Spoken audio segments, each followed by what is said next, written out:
the school system. So we had professional learning for all of our different departments within the district happening that day to include finance, child nutrition, transportation, and operations. So professional learning was taking place for all of our team members. And that was a collaborative effort from the senior team and all leaders working together to ensure that we was putting students first. In addition to human capital development, we're making sure that we're giving continuous feedback. We have our 10, 20 days classroom walkthrough schedule. We're implementing model classroom practices this year, which is an evidence-based approach, looking at self-paced, blended, and mastery-based learning. We're highlighting the 8 mathematical practices. We're in accreditation engagement review. So we're working with Cognitive to look at our instructional practices for curriculum instruction and assessment and our continuous improvement mindset. So we will hope to finish up our district accreditation in December. So we had a district leadership retreat where we finalized our district leadership team and our roles to begin our final review and our final phase of our accreditation engagement review. We introduced at Summer Institute our leadership team to Universal Design for Learning, which is an equitable way to make sure we have fair learning environments for all students and access to the curriculum and the instruction and the assessment in a very meaningful way for all learners. We continue to progress monitor with Mastery Connect and other tools. And of course, looking at our exceptional tutoring services, they have been diligently working at the beginning of the school year as well. This year, they have set office hours being responsive to the needs of staff, as well as teachers and families. They have set office hours for technical assistance, where they will be available to provide on-demand support. Looking at our leadership environment, they're looking at co-teaching, training, and support. Just 2 weeks ago, they participated in SLD and math professional development with the Department of Public Instruction. They've increased collaboration, looking at internal and external partners. They've actually focused on looking at middle school math as an opportunity for focusing on our students with disabilities. So they're focusing on the Math 180 curriculum. And at our PL Day for August the 14th, they did a differentiated support, looking at how can we look at our individualized education program, what are our enhancement opportunities there. And they focused on SMART IEP goals, progress monitoring, and looking at compliant IEPs. So those are the 3 focus areas for our individualized education program for this school year. And when we think about engagement in STEM and our secret weapon for schools, we look at our career and technical education programming. Of course, they had on average about 60 students attending summer camp for about 3 days this year. CT department with Mr. Maven, they're helping us strengthen our RCC partnership. We hosted a partnership meeting in July. We have a follow-up meeting scheduled for September to start looking at innovative ways for us to raise funding, to look at increased enrollment for our students to participate in post-secondary opportunities. So we look forward to bringing you additional information as that partnership continues to flourish. CTE staff have been participating in summer learning with STEM East. They're working to look at CS Brown, applying to be a STEM school of designation. Also, CT staff participate in CTE Summer Conference, Spark NC webinar. And most importantly, we were able to hire a Spark NC lab teacher. We have Spark NC furniture. The room is ready for learning. So we're excited about having the foundational things you need to get a STEM-based lab and class started to be Spark NC. And when we look at our pre-kindergarten, we know the research tells us early intervention is so important. We're very proud of our pre-K program. This year, we're able to get our students a little younger. We added 3-year-olds. And right now, we're able to say we have 9 3-year-olds enrolled at each of our pre-K programs at Hosky Elementary and Riverview Elementary School. So that's a blessing for us. All slots will be filled. Currently, we have 70 of the 72 slots at Fairfield field, and those 2 that are waiting are really just complete applications. It's not like we don't have applications. We're just working with parents to complete the applications. Materials, and at Riverview, we have 42 of the 54 slots filled, and once again, they're just pending the applications being complete. It's not like we don't have the applications. So we will have students on waiting lists for all of our pre-K programs. So kudos to Dr. Hart for her hard work and the principals for making sure that we're able to fill our slots for our pre-K program. Of course, thank you and Dr. Pratt for your vision for the pre-K attendance regulation with hopes that we'll be able to make sure that students are here to get the learning that we're going to be able to provide to give them that good early head start that they need. And last but certainly not least, the most important thing, because we know that children must be whole, they must have all their needs met. So our school support department has been working just as hard when we think about our code of excellence, when we think about our R3 centers this summer. They had an NCSS 4 training for 3 days where we focused on looking at our code of excellence and we focused on our R3 centers. We've also had our nurses and our counselors receiving trainings on their modules for school health plans and 504s with Infinite Campus.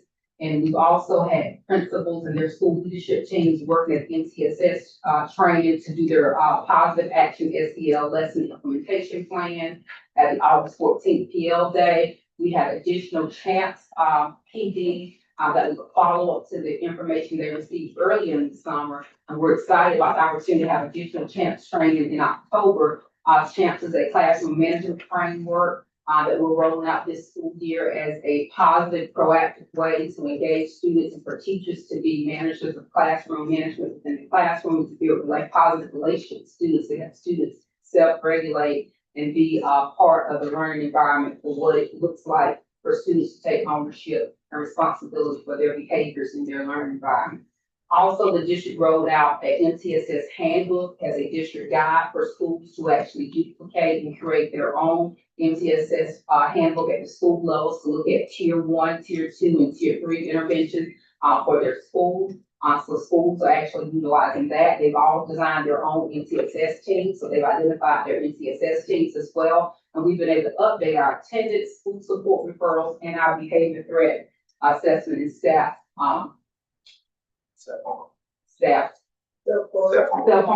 Cell phone forms, thank you. And so as you can see, we have been extremely busy in the curriculum instruction department as we're opening schools and making sure that our students have what they need to be successful. Any comments or questions at this time, board members?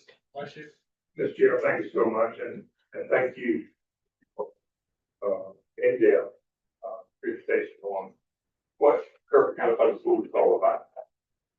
And to the superintendent, but also I hope I read into it the different parts of the puzzle that we are making sure, and you can correct me if you so please, superintendent, on what I'm saying. It also is inclusive of for all, it's including all students in the process as we offer what we offer for our children to grow and develop and be that portrait of a graduate that was talked about a few minutes ago, a completed person, as far as education is concerned. But it also talks about giving every child the opportunity to read in there. Without it being spoken, that what we're doing, we're providing opportunities for every child. And including every child.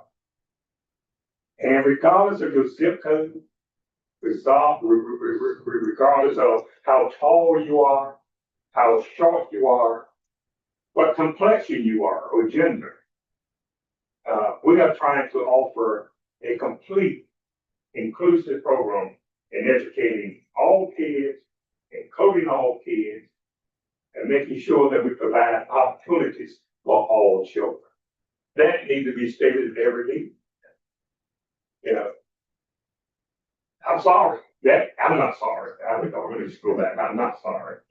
Because that's what it's all about. I don't have to call those words. You don't have to call those words. There's a problem with some people. There it is. It's what we do on a daily basis to educate all children. And since we're there, I'll get this off my chest also. Tell me, do we use FF? You know that phrase before? Yes. I hadn't. A lot of us that they come from level. I mean, because if we do, don't we have to look at our attendance policy? Yeah, we do. We I mean, we have don't have not any seen FF being used here. That's I what think I'm it's district that's used FF, but it's very small amount of usage of that grading of FF due to attendance. Even in the previous district, you probably had, I was in a district 53, you may have 2 or 3 kids who a teacher assigned, they get an A grade if they have to have 2 attendance. So it's very minimum, and I haven't seen an FF on our transcript since I've been here, that we have not penalized kids due to attendance for grades. If we do, we have to use that code to FF. Right. And thank you for that. So I was going to ask it to our principal. If they use FL, and I don't speak it.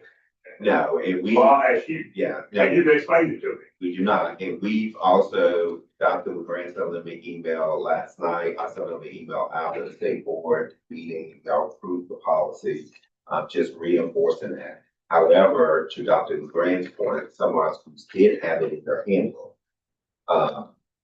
Kids could fail due to attendance, but it was never implemented. So she asked them to go back and revise that before the beginning of this school year. Check it out, because if not, you're violating statutory policy. That's right. If not, so, that was new to me, and all of my years. I mean, some others do. Yeah. What is this FL? Yeah. And because. Mr. Paul, I still don't know. Say you count. I mean, I need. I hate to be a little slower. No. So it deals with grade plus attendance. Correct. Okay. Correct. So if a kid falls, missed too many days, calls them to the federal courts, the teacher assigns them a grader and FF. According to the law. The second F deals with more attendance. That's what okay. That's how you identify if I have the 2 Fs there, that it's related to attendance. But you So can't, it could be that the kid made a B, but due to attendance, they got an FF. but you cannot not advance a child based solely upon this FL. And I got some more words for that FL. But, thank you for that. Yes. The first thing rolling in my mind is the efforts that you put in last year as members of your staff in trying to make sure that our children are in attendance, and how important, even on our website, we have this little thing about the number of days, the time, and what it can cause and whatnot. Yes, it's true to a certain point. I didn't know that. I thought it was just dry. And I still don't agree with this, but I understand, there are some kids that take the test and know and walk in the classroom at one time. That's right. And they walk right on my class.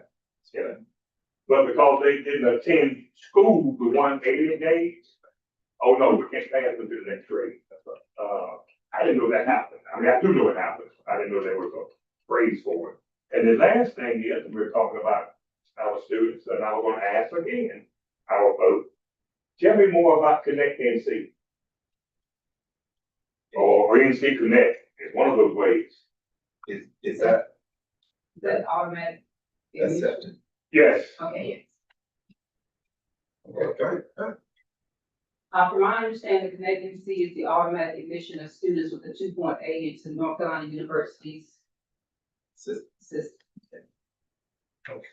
That's a quick way of saying it. But, a little bit more than that, in there with it. I just want to make sure that our principal, especially at the middle school level and the high school level, is aware of this opportunity again. And by the way, one of the schools on that list, not every, but they're all the community colleges that have written, have signed on with it. But Chowan University is on that list, and some others. And our kids, our principals need to understand the importance of that first node. The student know the 2.8 that you were talking about. Isn't amazing? I don't know about y'all, but back in the day, back before the earth finally cooled when I graduated. But I can remember selling out those forms and waiting and hoping and praying that I was accepted at somebody's school. Well, that's not the full case now. There are some juniors, I understand, of what we were told, that's already been notified that they maintain, but see, it starts at the middle school level. That's why I want the principals, I don't know the principals know about it. And they are aware. They are aware? There's I think it's 2 webinars coming up that we email principals about attending for the Department of Public Education. I can't remember the exact dates, but I think has one passed already? Yeah. I think it's two. Yes. But they were emailed and told to register for one of those webinars and along with the counselors. Because I think it's important for the counselors to be aware of this initiative as well. And so as we're talking to principals last Thursday about our college application week, we kind of piggyback on the Connect program as well, making sure kids understand that they are admitted to those universities with the 2.8. And they communicated with them as students, like you said, they're aware the students are. But they have to start taking certain courses at the middle school year. And that flows over into some of those advanced courses the kids can take, That's, I don't want our kids to miss anything. That's right. That's why I'm bringing it out. That's right. And I will continue to, we talk about opportunities, we talk about every child having a child. This is one of those things that came about and all of us remember about forward. They would automatically be enrolled with it, whatever school they assigned, if they're on that list. With a 2.8. Now 2.7999. Now 2.8, I mean, it has to be at 2.8, that's below it. I think our kids I bet your parents don't know. I bet you. Never heard of it. And I think we need to continue, we need to continue to make sure that our kids and parents know of it and the transparency of what we're trying to do. Chair Hall, you mentioned earlier in your comments about trying times, different times. Okay. These are times like we've never imagined in educating children. That's right. I mean, when we have to have a policy, a state legislative policy in place that you can't use a cell phone in the classroom. There are times like it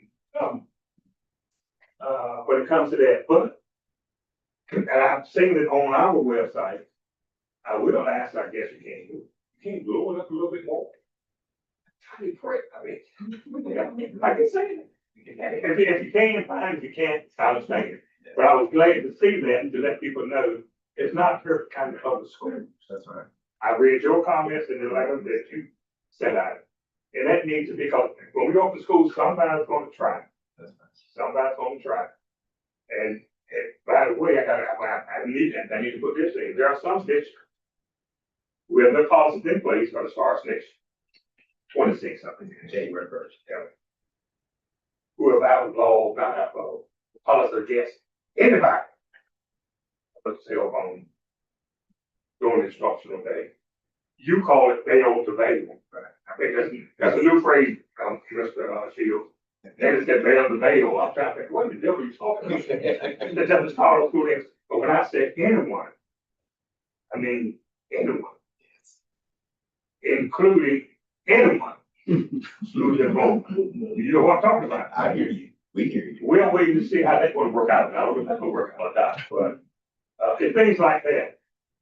That's so different from what we have been accustomed to. And the last thing I want to make sure that our principals know about it, especially our high school and middle school and across other principals, is the 5-year strategic plan that the state board approved this month, for Superintendent Green. You saw this plan? Yes, sir. 5-year strategic plan.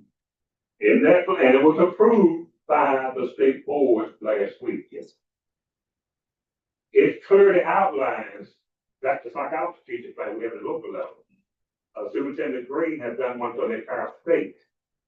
And hopefully he will be in our area sometime soon to explain it in detail, because it's only going to be successful if our staff understand it and implement those things. Those 7 pillars, I think, the 8 pillars to it. I don't know if you share it with our principals or not. I would ask them, but I don't. No, we have not shared. I think you need to share it. We will. Not the total document, but those things that say is, here's the direction that Superintendent Green and the state board is taking. in order to make sure that every child is included, every child has opportunities, and every child is deemed as a person once they go through this process. So please, pull that plan out. And of course, it's probably aligned with our plan. It is. You know, I'm not saying they're different, but let it be known that there is a state 5-year, I think it's strategic plan. And I'm gonna repeat again, it's been approved by the state board in support of Superintendent Green's initiative.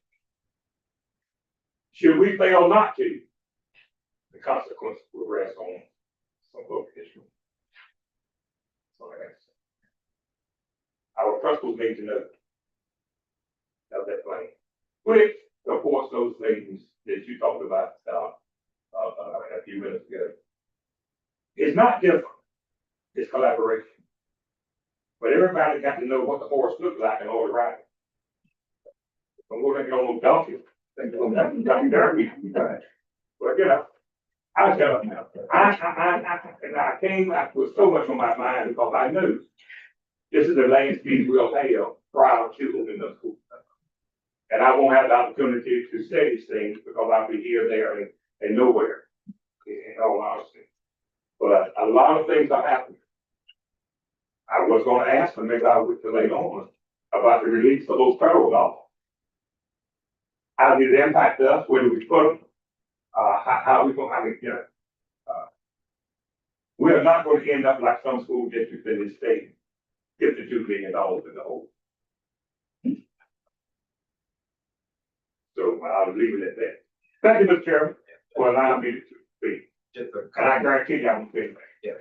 just a couple of things on the college connect. The email did go out to staff. They had a parent webinar August 5th, and the next was September 16th. So we'll make sure we get that out to parents about September the 6th. And there was 5 webinars for educators. The next one is August 20th, September the 3rd, and October the 7th. And then they had some offers out as well. So we'll make sure, Mr. Hall, that we get that college connect information out, and principals have already given it out to families, and also that they're making sure student services and principals are participating. Thank you for that. Yes, sir. Thank you, Chairman. Any other comments or questions, Mr. Shields? On all those,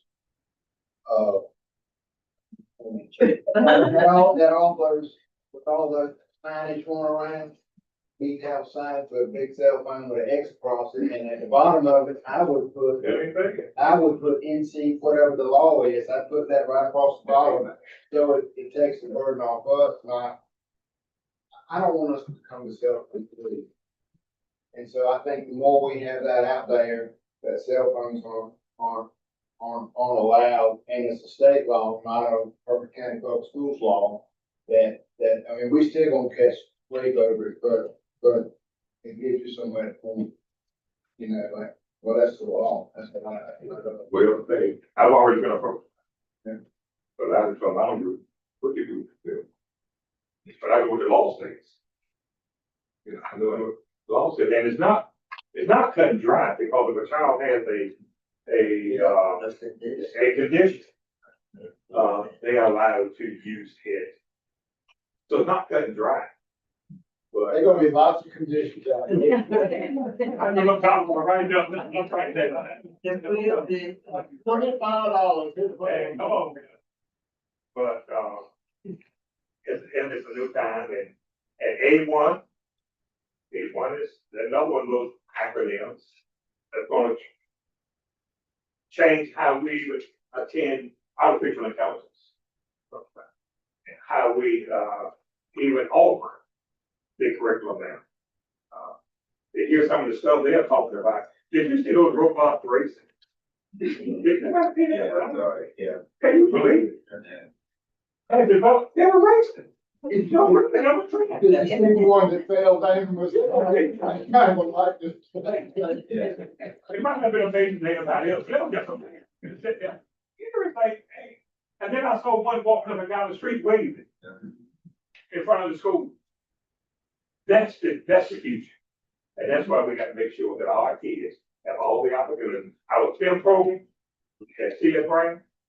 I don't know, where that's, where that's going as far as improvement of funding. Right. Because things have changed since we opened STEM. Let me show, let Chairman, I'll play you this one. I'm saying, thank you, sir. Not a problem. If there are no more questions, we're gonna open the schools report. Thank you, Dr. LeGrand, but I think we got you next again. 3.2, consolidated grant application 25-26. Thank you, Chair Hall. And the last reports for information, this is the 25-26 consolidated grant for district and Title I schools. Of course, we want to make sure that we are able to execute the district vision and cultivate today's minds to impact tomorrow's leaders. And to do that, we know we need funds, and definitely we need funds to make sure we execute and deliver on our portion of our HCPS graduates.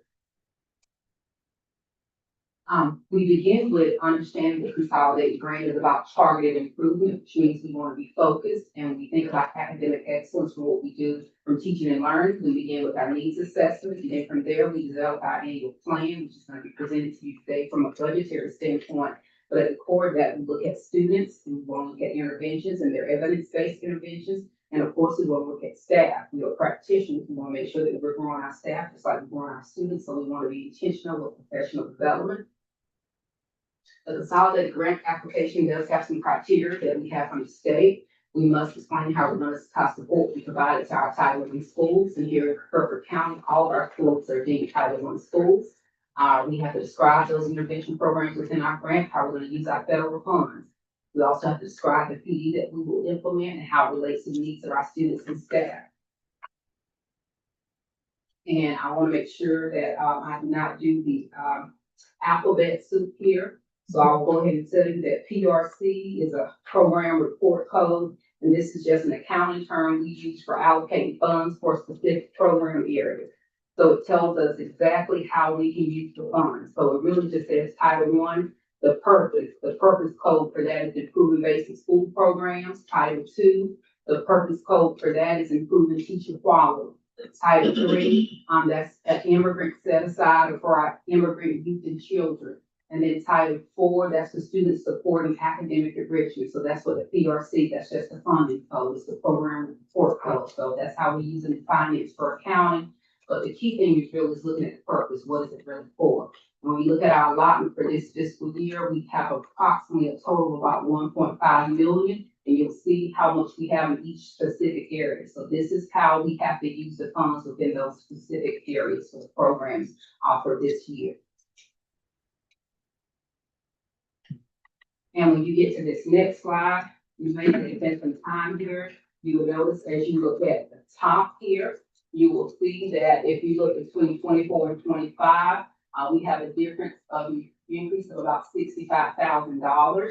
And then when you look down at the schools, if you see how we disperse the monies at the schools, overall the schools got about $1 million of that 1.2 million from this year. And district office got a little over about almost $200,000 of that you will see. And you'll see district office has a carryover, and the carryover from district office is the funds that the schools did not use from last year. That's the carryover. And then district office have, of course, administrative costs, which is about 12% of the overall federal fiscal year budget for 26. And then some district initiatives comes out of the overall budget as well. You'll see you've got 150,000 there. So you'll see Title I funding for the district for 25-26, and you see the schools. One thing that we can tell you that can account for some of the difference in how we use the schools and what we give the schools, the per pupil amount, and the per pupil amount is based off of a formula.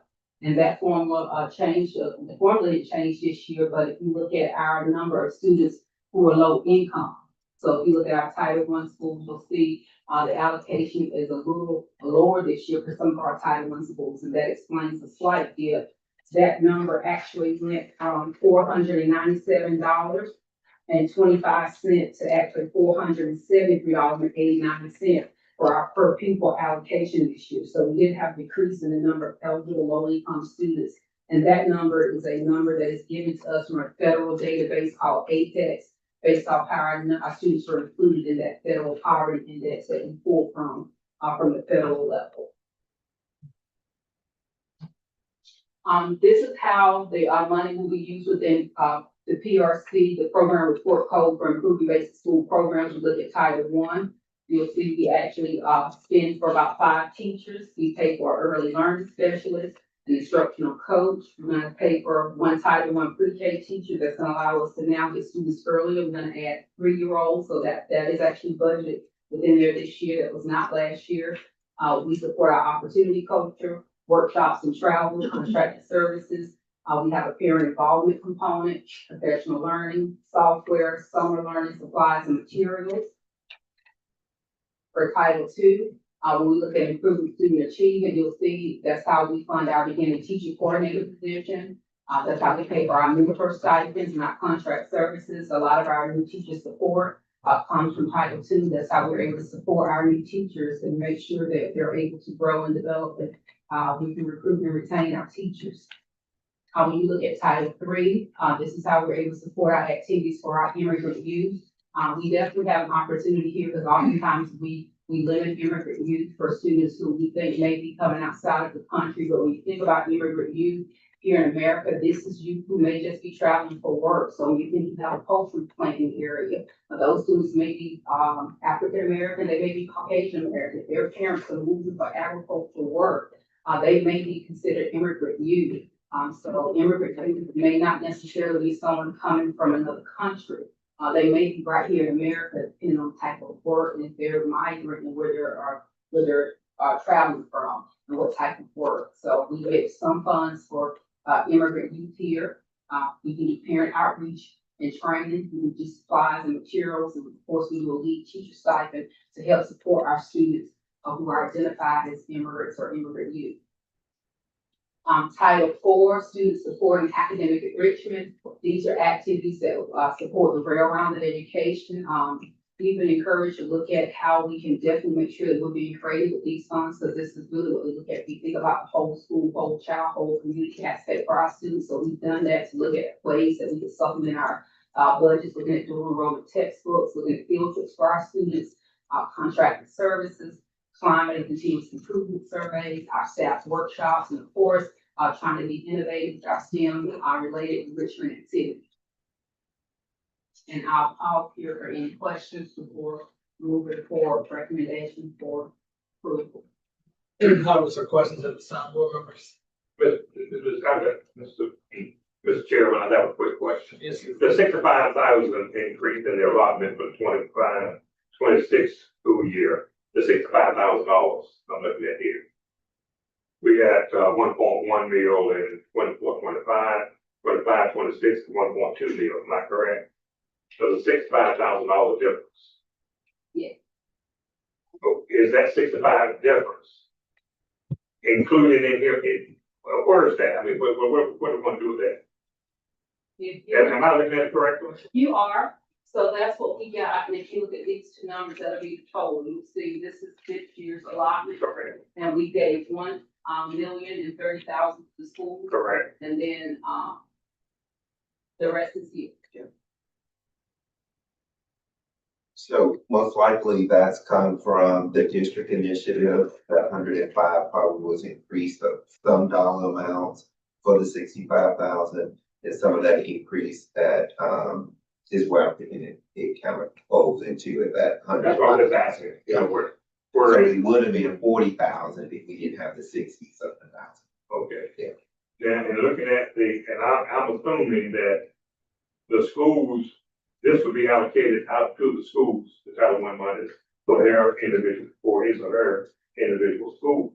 Correct. Everybody's in the red except the last two. Correct. Is less than they received last year. Correct. I mean, the high school dropped down to about $60,000 last year. I don't know about you, but $60,000 is a lot of money for a school who used it last year, but don't have it this year to use. That's what I'm saying. That's right. Okay. Something, you can't spend what you don't have. That's right. I would like to know I guess you've already talked to our principals. Principals, with these, I'm talking that's not federal dollars, it's not federal dollars. How are you accounting for these? How's the high school gonna afford a $59,000 decrease? Right, and I think, They are able to benefit from the district funds. For example, Dr. Tripp is not paying for some of his software subscriptions. They're coming from the district funds. So they're still able to avail themselves of the district budget and benefit. So while they may not have the funds directly at the school level for their discretionary use, they can still benefit from the district funds. So for example, their Nearpod software is being paid for in the district title fund. Is that a good way to explain some of that, Sabrina? So while he may not pay the $60,000 in direct budget, he still may have access to that $60,000 through the district funds, through a district, budget. And if I may, Vice Chair, piggyback on your question, so I guess my further question would be, with the differences in the Title I budget for the schools, does it impact anything they were doing last year, this year? Right. no. I think what we budgeted, and I'm trying to look up the budget So sheet. we only gave them 75%, and they budgeted all based off that amount. So that way they didn't really see a decrease in it because they only got 75% of the actual allotment because we didn't know what they were going to get. So they was able to budget out and, have all of their needs based off that 75% allotment. Okay, so they never got 100% of the money to start with. Right. Oh, okay. That point is well taken. Now I want to know, but what if it, that 75 was paid for, that you, I mean, I'm looking at 60 grand, now you cut it. Whether you're gonna solve it here, solve it there, but what was it paying for? Yeah, I'm looking for the individual budget sheet so I can look at the high school, but I'm not gonna do that. Cause I can't remember off the top of my head.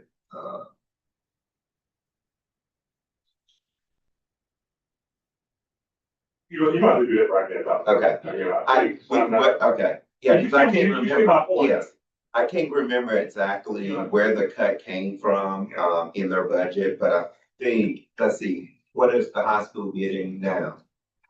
They're getting 2,002 this year, last year, 250. Right, so right now, they only budget for, if I'm reading this right, Ms. Brett, 197,000. And so now the high school is getting ready to get some additional dollars once you approve this plan. And they're gonna add back to their budget, whatever they feel is coming. Does that make sense? That's like 75%. So we gave them 75%. Yeah. Now, once you guys approve it, we're gonna give them the rest of it. So right now, they haven't cut anything. Most likely it came from like contracted services or something of that nature. That I got to look in the budget and see what the line item that they have in budget for. Right? But see, that's my concern. Right. What is it? Yes, I'm hearing that we're gonna do this, what is it? we won't know until after And I'm you gonna, guys approve this. and you ask me to approve a budget, then I don't know what it is. Right. Yeah. See, if I had those, you know, We did. they could tell us. That's fine. Wait, I'm not wait, proving a budget that I don't, people get in trouble proving budgets. They don't know what money is. well, the key thing, we're not giving them more than what they got. So this is a bonus, from what they're doing. And so if we don't improve the Title I budget, we're delaying the money that we get from DPI. I'm not talking about delaying, don't let that get out there. Okay, Wendell is not talking about delaying anything. Yeah.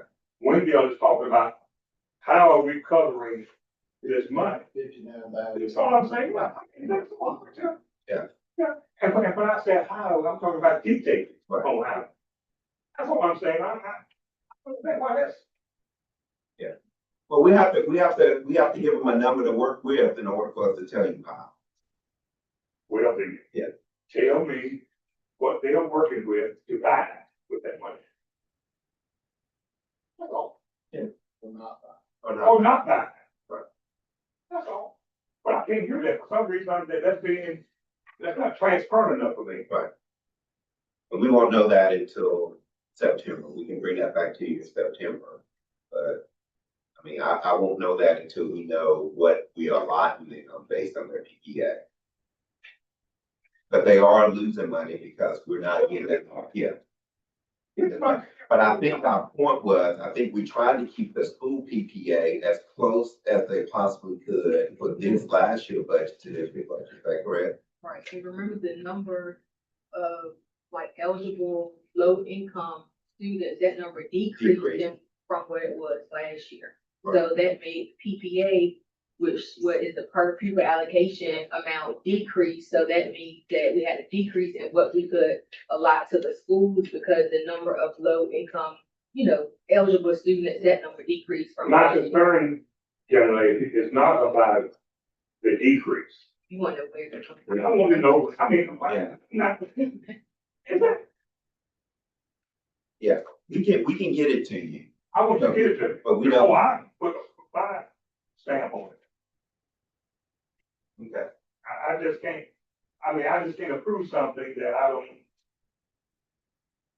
hate like the heck to try to find $60,000 when we go to school money. I'm going to school money.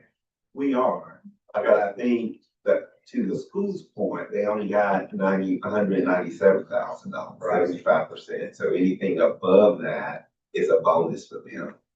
Because they were only allotted 197, in this particular school was only allotted $197,000. Now, I can't remember exactly what was put out of the plan they didn't support, for last school year. I just can't remember, we did it in the spring, so I can't remember exactly. Well, your condition has changed since Yes. last year, so that's why I'm not even trying to go back to then. I'm talking about today. And, I will leave it be, but I think I'd beat this horse enough. Okay. But, I would hate to go to see what call the person show up down here and say, well, my position, I just found out. There's not gonna be any positions cut. So the positions, he has his positions in there. We made sure before we went through the allotment process that he keeps his positions in his budget. And so they're still, right now, based on the 197,000, there's still 2 hot positions paid out of this account for Title I at the high school, along with an MCL stipend. Plus, he got some miscellaneous things, contracted services, field trips, computer supplies and software, workshop expenses. So he has that particular amount of dollars. Staffing is taken care of. There will be no cutting in staffing. What the schools will have to do is look at their individual items like workshop expenses and determine they may not have as much money to put in those line items moving forward. So when I look at the high school, 202 is what they are being budgeted for next school year. So 197, 932, 62. What Dr. Tripp has to do at this point is add $5,000 to this budget, based on what he's already put in and planned for. So this is excluding staffing. We've already handled staffing. Those people are guaranteed a position for a year as long as the funding is there. So they've already made their cuts based on what they thought they was gonna make it in the spring. And Fairfield now, and they now they do sneering, it's 36,000. 36,000. You said, Yeah. I'm taking over here because I'm trying to figure out, how are we covering it? Yeah. Without having to lay all on this. Yeah, and we've covered it. Because, That's what I'm hearing. yes, Yeah.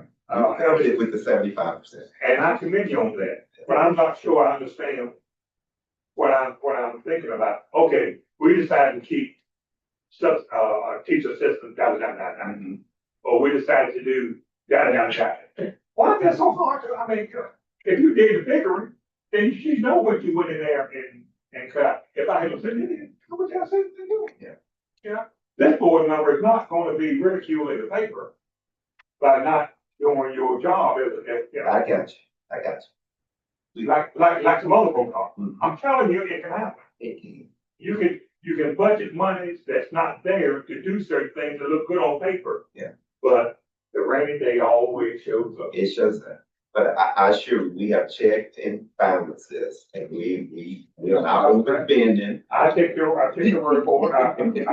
I respect you, Yes, and your work, I'm not saying that you're doing anything other than what you're supposed to be doing. I respect you and I thank you for it. And I know you respect me and my word. yes.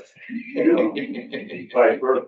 That's right, that's right. But I'm not putting saying, this forward in any position where we're coming up short. That's not the government. I don't think our finance department works back there under that same belief. That we're gonna make sure everything is, I know you will, to the best of your ability. to the best of our ability. So I just can't remember, because we did do this in the spring. Well, I can't remember each individual schools, but everything's been accounted for based on this budget. I'm nervous when I see all that red bleed. Red to me means you're bleeding. Yeah. We start bleeding, that means you're gonna die. Unless you do something in there, like, you take that red out, then, okay. Right. And But we do use the 75%, like even with our local budget, we loaded it, we only loaded 75%, we held them back, we're holding back 25%. Yeah, right. So we're trying to be fiscal sound and make decisions that's appropriate for our district and where we're at and how we can benefit the district in all. Just keep us out of trouble. I would, Just keep us out of trouble. on TV, in the boardroom, I would. I just, I can't handle my house, but, I do what, but I know what a battle speaks. Yes, yeah. I don't do it, And I think we made this comment even about, like, some schools made a decision about tutoring. I think we talked about that last month. Like, it may be a line item that there's no tutoring dollars because they had to make some cuts and they had to make some decisions. And, having a conversation around, do we continue the process of buying down class sizes is another question that we have to ask ourselves with our title plans. Go ahead, Mr. Chairman. I mean, this. I think, unless I ain't known Mr. Hall for about 30 years, I guess, maybe 40. But, I ain't black hair either. but I think what he's asking, what is the 59,000? What is 36,000? Yeah. If that's all you're asking. Yes, Yeah. He's asking someone right there. Yeah. And some of it might be less students, but I mean, even still, I think we just want to know what the 59,000 is, what 36,000 is. That's all for idea of what it is. That's And what the increase is for central office. I mean, why is central office getting an increase and the schools are being cut? Ain't one test over here. Yeah, I don't think, but anyway, So, that's one of my, and my other point is, with the 3-year-olds that we're doing in pre-K. Where are we going with what is our anticipated? Where do we plan on going with 3-year-olds? Is it gonna continue to increase every year? Or are we gonna keep it at 18? Or do you anticipate, I mean, because I think it's not a bad idea because of what you said earlier made a lot of sense. And the earlier we get these children, sure, the better off they'll be when they do become a graduate. But I just want to kind of, what, Dr. Frank, where do you think the 3-year-old program is going to go down the road, or do you think we'll keep it, or what you just, or would we be able to keep it with the cut federal dollars? Yeah, because that's where the money's coming from, but. Board Member Shields, I think you answered your own question and walked us around where we need to go. It's a very important initiative, and it's one that we do need to keep, but I think it's gonna come down to funding eventually. If that's what it's gonna come down to, or we're gonna be able to support to keep the 3-year-old program. Right now, like you said, we're paying for one teacher through Title I, and the others through the regular, program, but that's a balancing of the multiple budgets. and so we know that the federal government, I think in this current administration is proposing, I think, a $20 billion cut in federal funds. And so, one of the websites that we looked at, how would that affect Hertford County Public Schools? I believe the amount was $384,000 less in consolidated money next school year. So when you look at this amount, we have to reduce it by $384,000. That's my point. That's my point. That's projected. I'm saying, you just gave my point. Yeah. What are we gonna do? Yeah. I mean, we're facing, and your, figure, maybe $300,000 less money. That's right. Now, when I was in this, I thought, it's not about seven, any dollar amount goes into schools is about 75% personnel. That's right. Am I correct? Yeah. Somewhere around there? 75% personnel. Yeah. That's my concern. Yeah. That's my concern. Because if we don't have the personnel there, those kids can't learn. So they have nobody to deliver it to. And I know we can't print money. And maybe I need to be talking to the powers to be in DC who don't care about what I say, I'm sure. But I'm not the only one saying it. That's right. I'm not the only one saying it, but. That's why I was hitting around about smaller class sizes. They may not be reported next year. Yeah. So when we talked about the high school in particular, they have 2 classroom teachers in their budget. We cut 384,000. We may not be able to allow them to pull Yeah, you 2 can. teachers. Then you're talking about But people. I also think what we have to do with that also is we have to be more creative. We have to pick and choose the class. It's going to come to the point where the Board of Education is going to have to say, okay, it looks like to me that we don't need but X number of PE teachers at the high school or X number of assistant principals. It's going to come to that point, and that's kind of a scary point. I mean, you can get to that point because it might not be talking about personnel this year, but it's going to be talking about personnel sometime. Yes. There's no way that we can continue to think outside the box. We can't. We got to create a new box. And that's what we're talking about. That's right. All this is fine, all this is great. But the box that we're working out of ain't gonna support this in the future. So we gotta create a new box to live from. And that's my position, Dr. Brad. And I know you're the person to help us develop it. And I'm not trying to be funny. Yeah. But I feel in my heart that you're the person and your staff, you never do it alone, That's right. to help develop this new box. And because someone asks questions about, and I know what you've been told. I already know. You know, they're the same thing as stick board. But, I am concerned. Not so much of my reputation, but that ain't good no way. I ain't worried about that. It's these kids that they're talking about. That's right. And to tell us right now, not to tell us, but sure, there's a possibility if things continue. We just can't, we got to downsize. We got to get right size if we're not already. We're going to see where some people will be doing 4 different jobs or 3 different. Unfortunately, that's what we're looking at. And I know some of you are saying, well, we're already doing it. Well, welcome to the club, you don't get double. And we know that our student population is decreasing. Yeah. We know that. I remember when the high school had about 2,000 students. But the high school had 505. I rest my case. And that's still pretty nice. We're just not having a young family producing children anymore.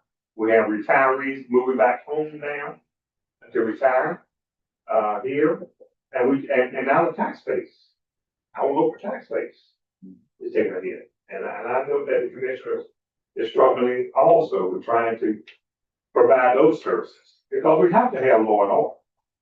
Yeah, I'm all for that. I don't give a damn, you build 20 jails. I look for that. The law and order. But we also have to have an educated population. That's right. If we will continue to build jails and we want enough to put them all there. That's right. Well, the person who is really a person, man or woman, will be there when we're done. So I'm gonna say.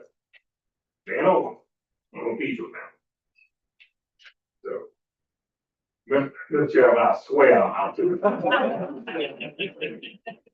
Wait, but now, I missed the last week. I did, We missed you last week. You missed it. Okay, all right. Yeah, I'm back. Don't believe everything was told, man. I could be worse. I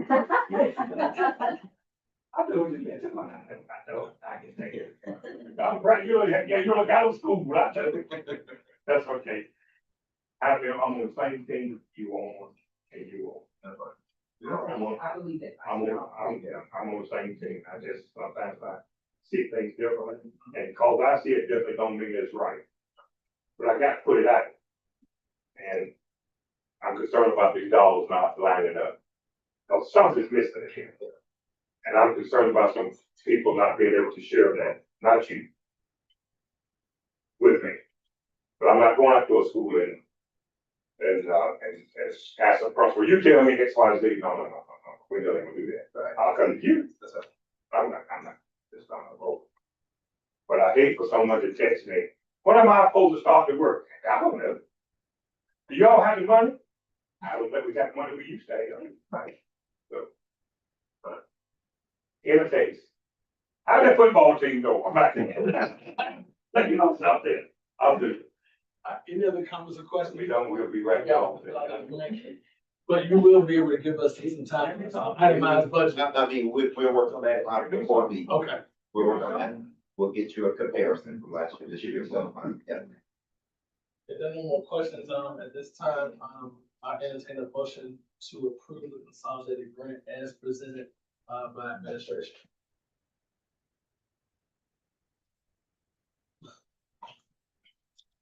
I'll make a motion. So.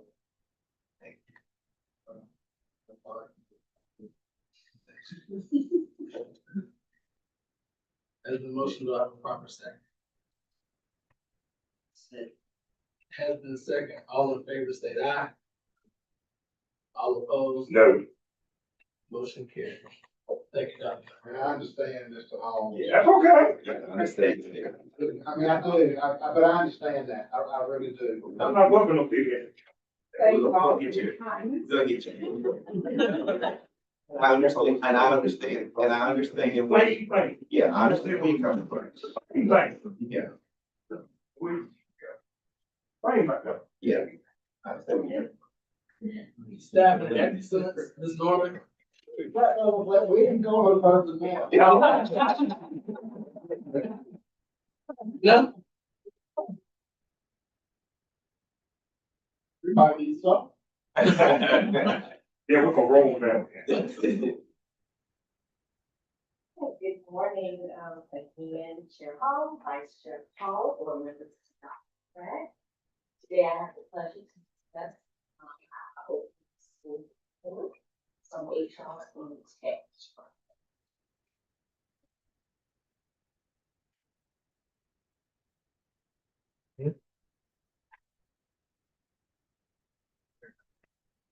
Of course, we always know that everything we do focuses on our mission and our vision and our core values. Hertford County Public Schools will foster a safe and nurturing environment that serves all students and families with quality education, diversity, and innovative opportunities, ensuring graduates are globally competitive and equipped for success. Hertford County Public Schools core values consist of student-centered, equity, accountability, excellence, and collaboration. We have our portrait of a graduate, the characteristics we want our students to exhibit when they graduate, which is be a creator, collaborator, communicator, learner's mindset, and critical thinker. And so to prepare for the opening of school.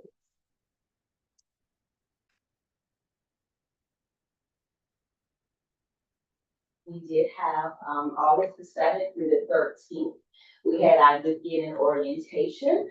Dr. Pratt came and we hosted our beginning teacher training at AES from 7th to 13th. Dr. Pratt, our superintendent, personally welcomed the new teachers, sharing our district's mission, vision, and core values.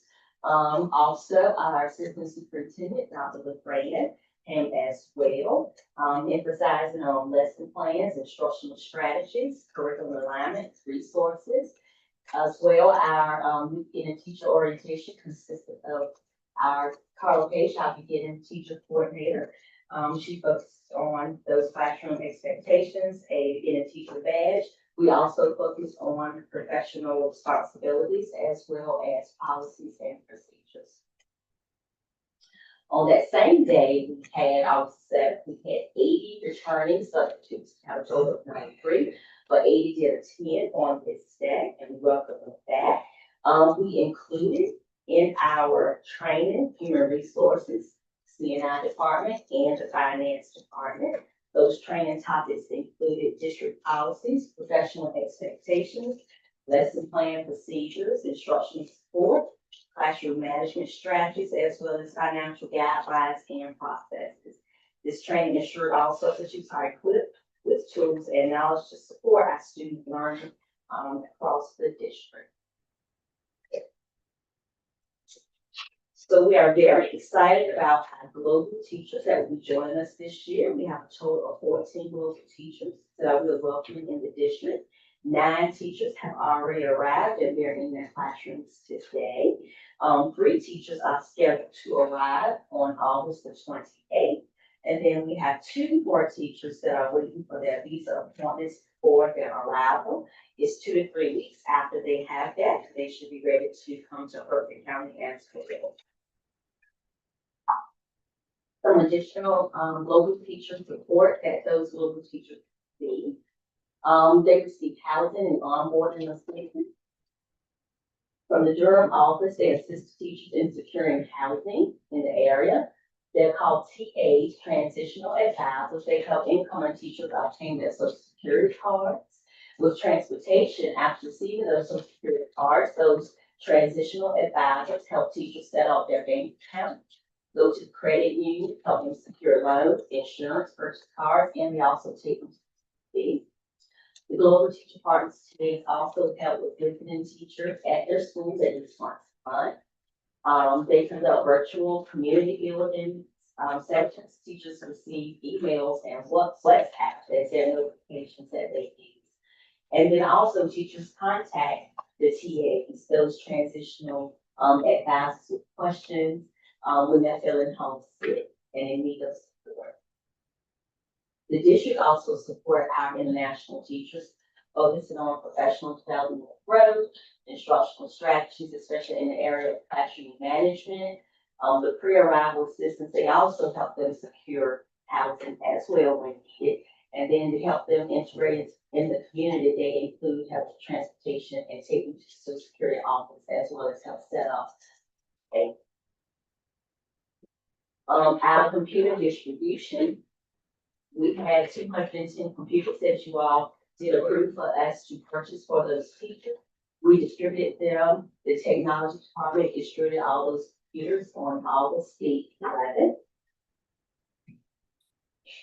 And then Internet Campus, I'm going to yield so that our director of technology come up and share the updates on the campus and the folks for us. We want to share all with them about. So Infinite Campus has been live. We've been hitting the ground running 2 weeks ago at early college.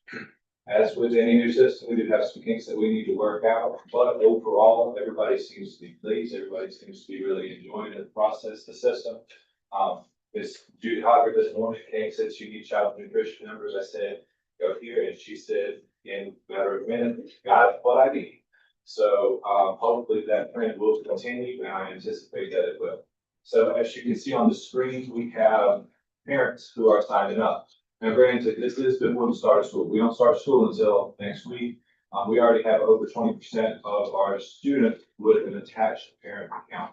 You can see the school percentages there. I think that's awesome. The fact that we're getting over 20% of our parents online, even before the kids walk in the door.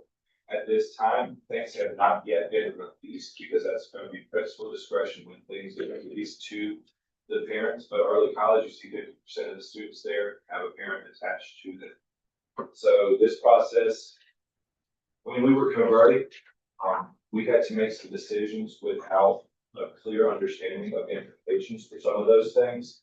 And one of those decisions that had to be made was where to put a phone number. And I worked with the team and they said, we put it in other.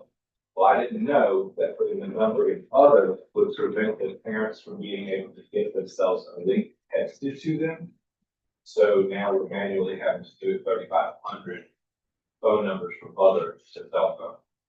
Which is just one of those things, but that's just one example of, there's a lot of things that Infinite Campus did do for us. I can't say anything bad about what they did, but there were some decisions that we did have to take line.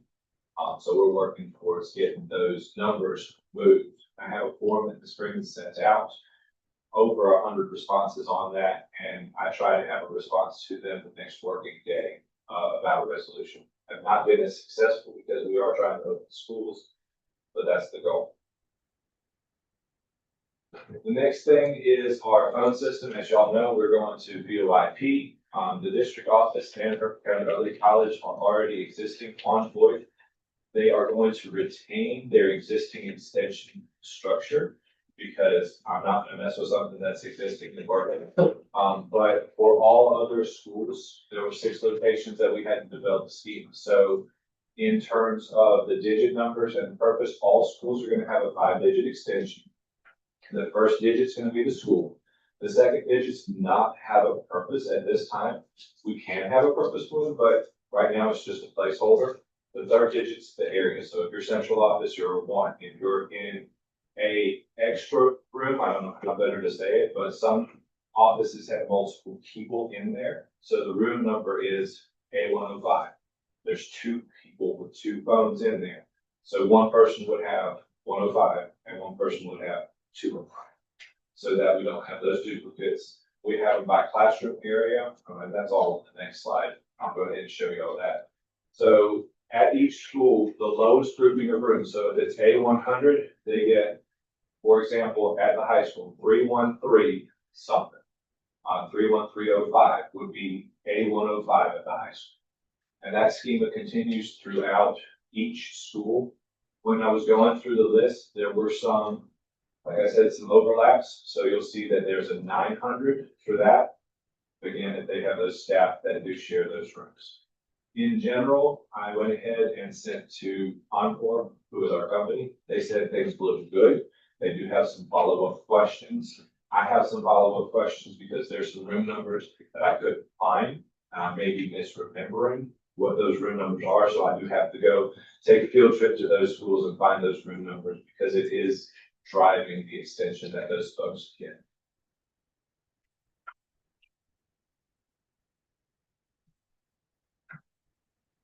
That's all. Any comments or questions at this time, board members? One question, then to open the houses at the school, do you all plan to have sites for parents to sign up for their campus? Yes, so Ms. Freeman did send out to the principals a autoplay Google slideshow with instructions on how to set up those accounts. And by doing so, first off, you go to the NCDPI tool. NCDPI was gracious enough to build this lookup tool for us. And we're making use of that. So if there is another form of contact, they can go ahead and create it, and we'll just have a way to collect those who need to be adjusted. Some things may not have converted as cleanly as we would hope.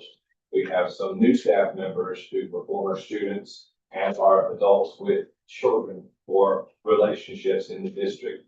So getting all of that cleaned up is going to take a little bit of time, but there is a plan happening. Any other comments or questions at this time, board members? Let me just add something additional as far as our global support. We also have sent a survey to our international teachers, and it's due today, asking them of any needs that they need as far as like furniture and such things of that nature. Once we review that survey, we're going to look at that and involve our community partners to see how we can continually support our local teachers in that area. How many teachers do we have? How many schools do we have that are fully staffed currently? CSB, Early College, AES, that one person that we're having on 28. We only have 6 vacancies right now. There.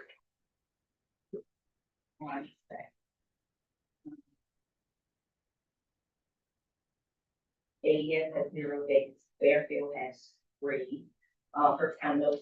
students to CSD for the staff.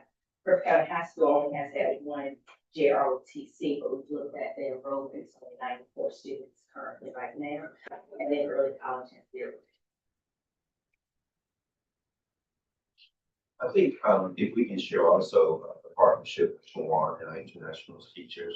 Yes, Jawan University has dorms that they're not using, their students are not using. So they have allowed our international teachers to rent the dorm at Jawan this school year, and they're already furnished. And some of our international teachers are going to Jawan to the dorms, to suite. Yeah, they worked out perfect for us. Put it out there, put it in the paper. Yeah, put it out there. This is what we need to put out there. It's a great partnership. Great job. Yeah. The Global called us about, 2 or 3 weeks ago, saying that some of our teachers were missing housing. And so we actually reached out to Shawan University, they stepped And they right up. step right up, immediately. Put it out Great there. partnership. If something bad happens, I put it out there tonight. One of our former employees now is working with Globe. And they didn't have it, I didn't know it. But they are, yeah. Former employees. Interesting. So. It is. But anyway. Jawan has done a lot for us. And we were talking about the leadership there of the league and how open they are, it appears, to collaborate with us. You don't know what those dorms are about there in the White Center or up on campus. Yeah. I think it's the new. Yeah. They in school. Right, yeah. So they'll be driving. I went out there, they're very, really nice. Yeah, I'll say that well. Yeah, that's, we call it Squirrel Park. Used to. Yeah. They probably had. All right, thank you, Ms. Lewis. All right, moving down to operational excellence, opening the schools report, W, Ms. Hodges, and Ms. Barrett.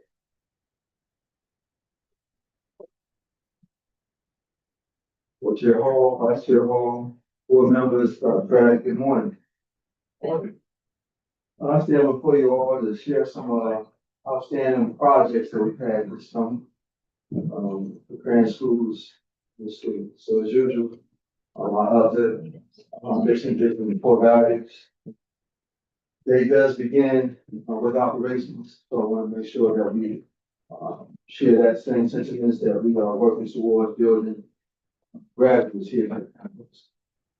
I start out first with Florida. So we all know that as the school year ends, the number one job for my custodians begin with taking all classroom, desks, chairs, tables, etc., out in the halls, and then they work extremely hard preparing our floors.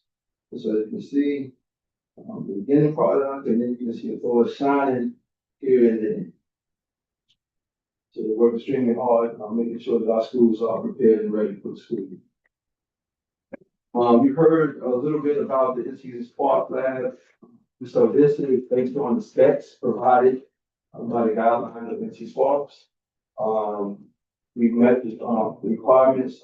We'll give a quick shout out to Coach Hay, who we contracted out this summer, and he did an excellent job meeting those guidelines for the specs in NC Spark Lab. And then, of course, our custodians and maintenance department finish it off with the floors and the molding and some of the other things.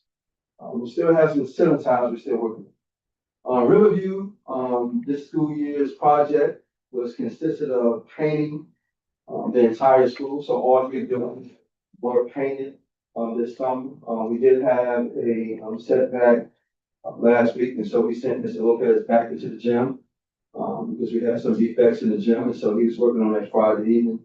So I'll be going back when we finish today to just follow back up to see if those repairs have been done in the gym. The roof. Outstanding project here at the high school. The roof at the high school, tentatively the date scheduled to have the roof finished was August 22nd. However, due to shipments being backed up as well as weather, in our meeting last week, the roof project will not be completed until the end of September. No later than the second week of October, pending, of course, any abnormal weather. However, they have assured me that instead of that one team, they now have two teams working on the roof, trying to meet the deadline. As a result of that, haste, last week, after our meeting, the team that they had up there, as they were opening up part of the roof, they didn't close it properly on Wednesday. So Wednesday, we were met with a lot of damage, ceiling tiles, more important, ceiling tiles, and of course, a lot of water in the classrooms on the upstairs side. And so, they jumped on it hastily, so they did, get all the water up and pick up all the debris. And they're supposed to be out there today, completing, placing all ceiling tiles. So there's no cost or no extra labor for our guys. They're responsible for all of that. And so they are working, on that, and we should be ready by the end of the The high school also had a paving project. And so I say phase one of the project has been completed. Phase two is on hold primarily because of the roof. There's a lot of roofing product, still in the back half of the, school. And so they will come and complete the paving, once the project is moved. And so we may have to do some creative things as well, because, I believe that the heat is the best time to actually lay the pavement. And so, we can't wait until the month of October. And so we get to that point, we will have another conversation, with the pavement company as well as the roofing company on moving some of their products so we can get, the pavement done before the season actually starts. We've had some additional updates. We had, on August 14th, which was last Thursday, we did have a meeting with all custodians. Some of the things that we talked about this school year, some of our goals. We would like to start in the month of October, a healthy competition for clean schools. And so each school will be recognized, during the board meetings, starting in the month of October. We will have a traveling trophy, so they understand that a trophy will travel based on, clean schools. At the end of the school year, the school that has the most awards will receive, the ultimate prize. So we identify what that looks like, and they have some input on what they would like within reason. We also identifying, with the custodians, a rubric for cleaning, so identifying what each, responsibility of the custodians is to do while they're at the school. And so how we can check and hold them accountable for those things as well. And then, of course, we are reassigning hours of operations to make sure that we have bodies at the schools. I would say K5 is assigned to end, to end by 5 p.m. And the middle high school, they are tasked with having someone present to 7 p.m. We also have Seaman Services, which they are providing us with better access and efficiency with our HVAC unit. And so they're currently in the middle school working. And so when they finish that, then they're supposed to be working towards the high school. We've had mulch and straw already delivered, and the rest of it is being delivered this week at Hosky Elementary, Fairfield Elementary, as well as C.S. Brown. We've already started the high school as well as the middle school. The Riverview is being delivered today as well. We've had some rekeying done to try to offload the Grand Master Keys, because the Grand Master Keys that are fluctuating in the district give access not to just that one school, but it gives access to all schools. And so we are rekeying to give master keys for schools only, the sign schools. Not listed, of course, is new whiteboards that were put up at Riverview, as well as we will probably be having 2 marquees. We are budgeted for 1 marquee to be put at the high school. Tentatively right now, it looks like we'll be able to afford 2 marquees on both high school and middle school. So that's where we are with this. At this time, I'll yield, and take any questions. Any questions at this time from Mr. Dudley, board members? With the roof of Mr. Dudley, do you anticipate it affecting the school day we get started? So with the roofing, they're doing all of the banging, knocking, and everything that will make noise between now and Friday. So they've been instructed that we can't have that once school starts. And so, when school starts, it would only be just the ceiling of the roof at that point. So all of the heavy knocking, product down and so forth is being done, started last week as well as rest of this week. And this may be for you, or Mr. Freeman, will impact bus parking materials and bus parking lot. Now that Mr. Freeman explained in the morning, but what we have done and met with Dr. Tripp, so we have we have a designated spot for the buses to park midway, so we're not having any bearing on their current location or this process for offloading and loading students back up. And the staff has been allowed, designated spots to park as well for that, time. Any other questions, board members? I was going to say, I thank you, Mr. Teddy, for explaining why the parking lot where the buses are, 45, has not been paid. I was going to ask that, what's going on back there? Yeah, that's a lot of roof material back there. Looks like they had to move. Yeah. Yes, sir, it's a lot. Yeah. And we didn't want them moving it around, where they may drop something else, so they still are working on it. It gives them quick access to where they are. Yeah, we do need them to hurry up and finish so we can get the rest of the stuff. And that guy that drives that forklift now, I'm telling you that, when he started getting it up there, it looks kind of funny, he was sitting down there with all that, I watched him a couple of times. They just started sewing in and stuff. Now y'all go up there and watch. Over there, I used to be over there when I was It's a nice climb. yeah, but I must say that, a lot of work, is being done, and has been done, and I was cool. I don't know that much about Baltimore, I've been over there, but. I can tell you about this. Well, I wasn't gonna ask him before. I had these one night, it was very late.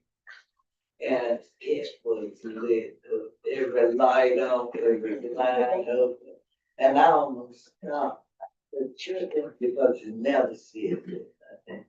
Then I stopped for prayer, what is going on, because that's unusual. And, it was low days, painting. So they were painting that night, this bad on that. Yes, ma'am. Yes, ma'am. There you go. And it looks good. It does. But I do think that and a lot of stuff we're doing, cosmetic wise, to make it look better, and, a lot of times when you put on good looking clothes, you feel better. That's right. You're the same person, but just feel And they blow, I can remember when school began and I would be walking down the hall. The children noticed. Yeah. It made me feel good when I walked into the building and it looked like a mirror. They were shining so much. And, children, when things look good, they feel better. Yes, ma'am. As well as adults and staff. So a lot has been, we think. I do. And the parking lot. Yeah, just out there, and the parking lot is great as for the high school, the things they've done, and the markings they put in the high school. Even though I was confused about that stretch. They went to the woods, I was told that we'd be going all the way across over. But I would take that, I understand the thing, but because of the other side, it looks good. So, Yeah. so I would just say Conversation, yeah. that, that side was not done because it was done, I believe he said, like 5 years ago. And so it was it's in great condition. Okay. And so that's why it was not part of the initiative. And I would say, I asked that same question, as I said, now, when y'all reported this to the board, you said everything. And so when I went up there, that was my first question, like, why is this parking lot not being paid? So What I do when I drive my golf cart over there, I'm like, worry about it. that's what I'm. Right, you good. Just don't hit those speed bumps, they work. These speed bumps work. You can't have no more of that. Yeah. Yeah, at least I can. And work does not come easy. But when you make work you.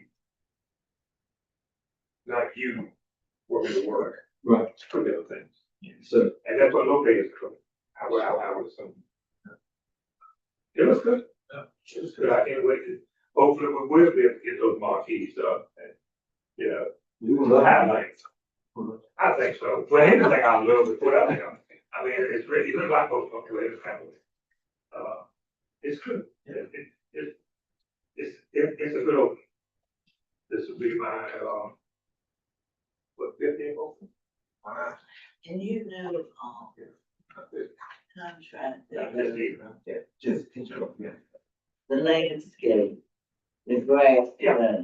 Yeah. it looks so much better, than we have been doing that differently during the summertime. Schools look better. Thanks. It does. I mean, it really does. You can't.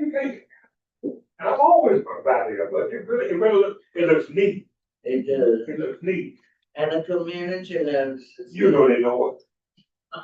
People walk by, they go all the They time, talk people. about that, Yeah, but they don't know. they compliment. Doug Bradley, you know, and your staff and your folk and Miss Dudley, I commend both of them. Yeah. There are some things you have no control over. Sorry. The weather is God's work. We don't control that. But coming at the top, we don't control that. right. Yeah. I think you will. Thank you, Mr. Dale. Thank you. Now you to Ms.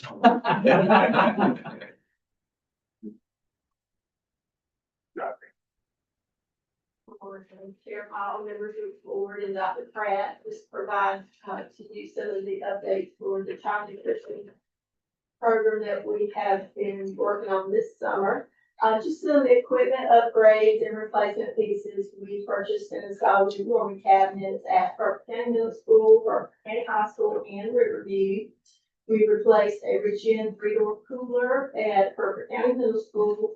And then once you all approve today, hopefully we're going to surplus this old equipment that was out of condition and non-working. All right, we issued a request for proposal, RFP, for CS Brown STEM, the NPR room, to do some furniture upgrades to that cafeteria furniture. We had a committee that selected Meteor Education as the vendor. That was also the vendor that provided the updates at Hertford County High School, renovated that facility. We have done a preliminary award, and furniture will be installed early fall. There's about a 4 to 6 month lead time on these furniture pieces, especially custom. And this is what we're planning for it to look like, with the new furniture pieces in that area where the kids at their lunch, and they use it for some, lots of conference rooms, so it's used for lots of things. I hope students will enjoy that and give them a much more comfortable eating there. Let me ask you a question right here. Let's slide right here. I know the other two schools, in the cafeteria space, I know CS Brown is not as big, but they were able to put the signage of the school name in the cafeteria. Are there any plans for this at CS Brown? Well, this proposal did not include graphics. First, that was an additional purchase of graphics and painting, so it did not include that. You do have some of the tables you can see here that does have some custom graphics on it that has the name of the school. But that's there on the wall in the back. Oh, that we get it all. It won't be there. The company that did this rendering, they put that up there, but that was not part of the request for proposal. It was a dollar issue. Yeah. I understand. Professional learning and staff preparation that we've been working on. We had our child nutrition manager training over at Hockey Elementary on the 13th. We did our HACCP training. our back to school training with managers when they work on getting their, hazard books, which stands for hazard analysis, critical control points. Their books together, so they'll be ready for first day of school. We did our all staff orientation on August 14th, the same time that we did the all, department training, but we actually did a field trip. So we were able to ride on one of those new activity buses, and we went over to Elizabeth City to the museum, where we had our regional training with about 8 other districts. So we had a good day there, had our state updates and our civil rights training to get us started with the year. We anticipate our staff being back in the kitchens on the 20th, on Wednesday of this week, to clean and prepare our kitchens. Our first truck deliveries of food and supplies are scheduled that day, so they'll be in there receiving those, getting ready for our students on Monday. So that is the things that we've had going on this summer. Any questions for us? Any questions, board members? Let's talk to Child Nutrition. Just a side note, quickly, I was thinking about when you talked about the, child nutrition, technicians returning. My mom was one, that's why I had said technician. I couldn't say so. All the stuff, what I heard. But online, on Facebook, yes, I was there periodically. There was a comment and a picture back in the day of C.S. Brown and the technician was coming out of the cafeteria part of the kitchen with a pan of pieces, make pieces that are square. And the captain was these great days or something like that. See us talking about Hertford County High School. And I thought that said it all, and whoever put it up there. All those years, that's what they remember. Not the classrooms, not the buses, but the food that was coming out of, and they even knew how much each cost. And they couldn't wait for it to come. A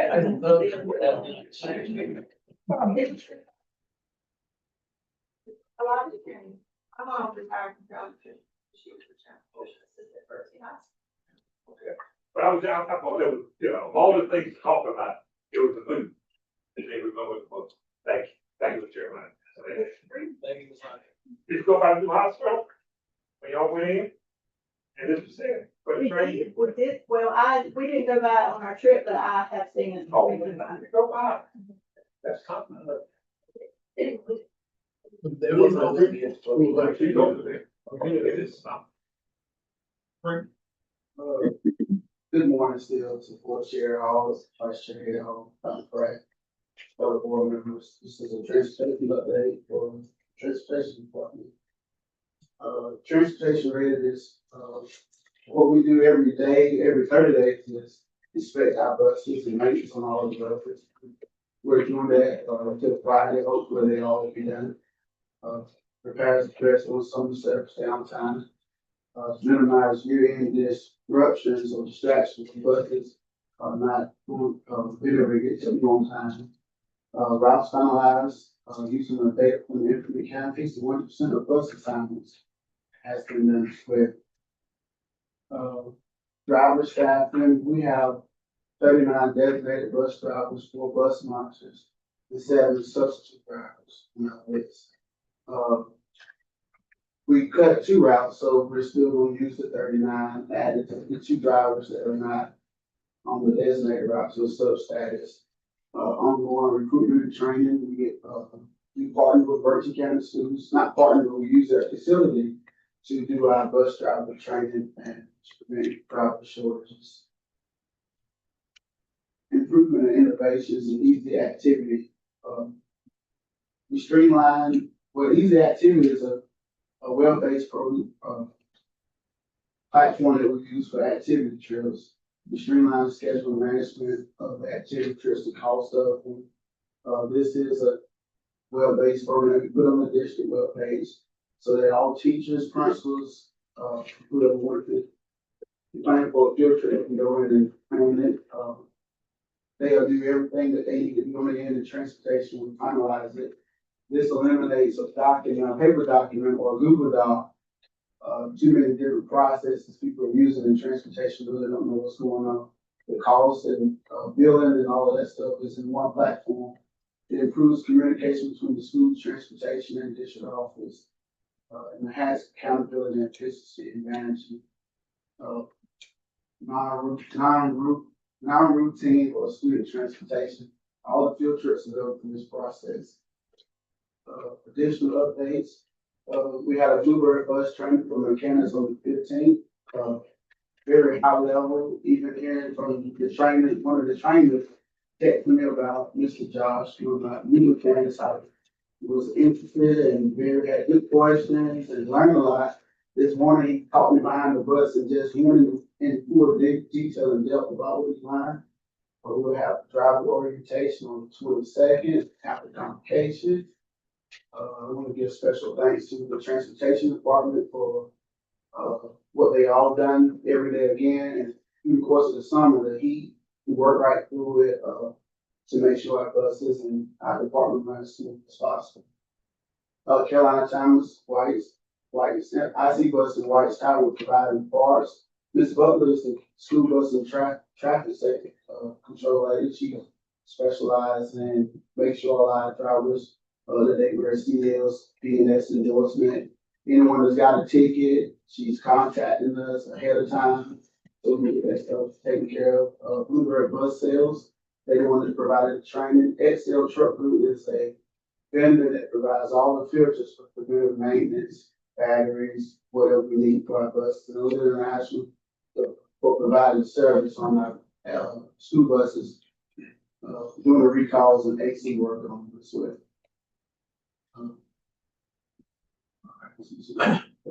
Any questions for Mr. Freeman, board members? Don't have a question, but I just, super important. I don't have a question, but I just want to thank you for explaining to me why we were over at Bertie doing the training.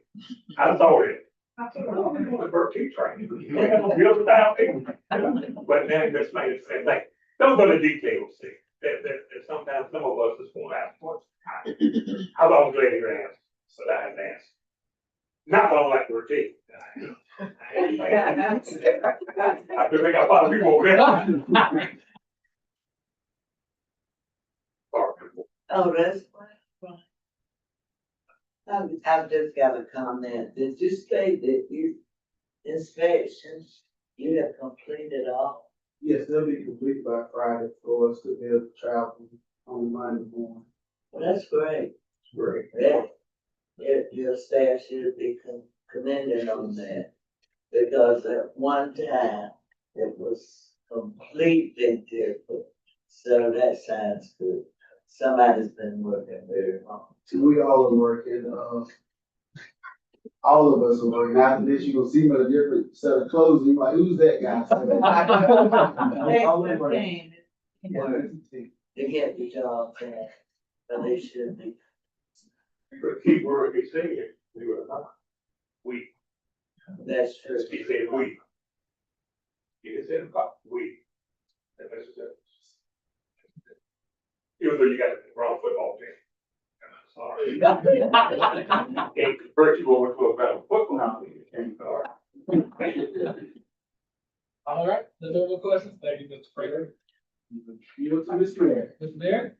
Yes, we are great. I need someone, someone click for me or something?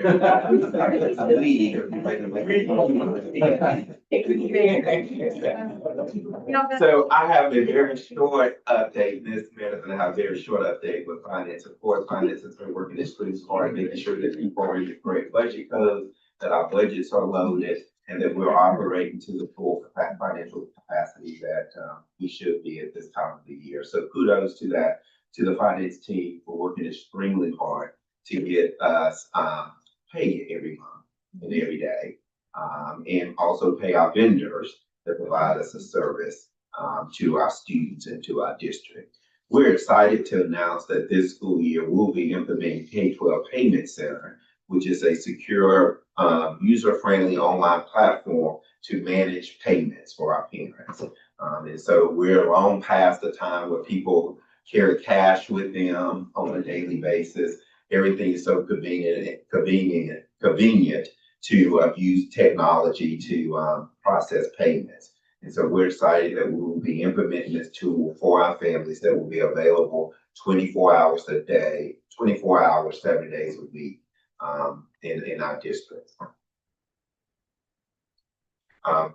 We are planning to roll this out, probably the beginning of October of 2025. Parents have two choices to get to the K-12, app. The first choice is to go to the website where they can download it on the website, create an account, put their child's information in it, and then they can begin using it. There's also a mobile app, process that they can download on the phone. And so if they need to send their kids or pay for a field trip, pay for their student lunch, or any fees that we may be collecting as a district, they have a one-stop place that they can go to and do it online and even process it. So we're excited about how to share this new technology with our families. And that's it for finance. Any questions, board members at this time? I have a question. Mr. Shields? Do we charge, the fees for credit cards? Do we? That's a great question. So we will have to charge families the fees for the credit. The company is gonna approve those at this time. At this time, they go, okay, so that's something new. Okay, very good. Hang on, I need to talk to your company. Yeah, because they originally had told us they was gonna charge like a $2 fee depending on the amount that they will do that. So that's good to hear. They're gonna look for just for a year? They didn't give us an expiration date, but they said for the time being, they would be covering that. Don't tell me a 3-year deal. Don't tell me a 3-year deal. Just a question out of curiosity. Will Link, if the board decides down the road, does Link make, payroll easier if we consider paying people twice a month? At this time, no, but I'll make it easier. Maybe once it's all streamlined, it could be a possibility. I'm doubtful, but it could be a possibility. But in the future, that could be possible. In the long future. It would be good. It would be good. Right now, it's just so time consuming to get it all in. We wouldn't have time to start my payroll because time we finish this monthly and we're already working on next. But if it ever gets streamlined where it's supposed to be, it could be. And that would be good, with the monotony as it is now, and just being a real, twice a month would be good for everyone. So hopefully we will be able to do that. Without increasing your staff. Yes, yeah, without increasing the staff, and I think the process, yeah, I think we're still learning how to appropriately approve payroll in this district, in Hertford County. And so I think finance took on a lot of that responsibility. Now we're trying to trickle that responsibility down to bookkeepers and making sure bookkeepers, principals, district office, superintendent, that we're all doing what we need to do to expedite the process back in finance. And so that's taken us some growing pains. I think we're starting this school year. We put a calendar out. Everybody understands when they're supposed to go in there, but we still hadn't developed the appropriate habits that we need to develop to make sure that we're processing payroll in a timely manner. That may help a little bit once we get people properly trained, to expedite the situation, to be able to do multiple payrolls. But it is very time consuming. We have to go back and double check behind several people, the person who's doing the timesheet, the bookkeeper, the principal, and then anybody that's approving it beyond that time, beyond the principal. And FYI, shareholders, we tried twice a week here, some years back. And of course, we took a survey. And believe it or not, the staff turned it down. They just couldn't see to pay twice a week. And this board to your answer, one, to your answer about, it being, something that we need. Times have changed, and maybe it's any time, they will look at it different, but it was overwhelmingly. I remember, yeah, turned down by the state. Even though two systems on each side of us had that on each side of us. So it can be done, right? You know, it can be done. But, I always thought that we got from the better, but I've got my bill set up for once a month and I have to. But that's the thing. It all don't go as far. Exactly. Down to the DNA. I would look to the day for how people, I think twice a month. There been any change this time. Yeah. Gotta be a man. Any other questions at the time, board members? Until I stop going ball. Thank you. All right, 5.2, surplus of local vehicles, Mr. Freeman. Good evening again. Board Chair, Vice Chair, all the board members. I stand before you to make a recommendation for the first superintendent for the surplus local vehicles that are listed.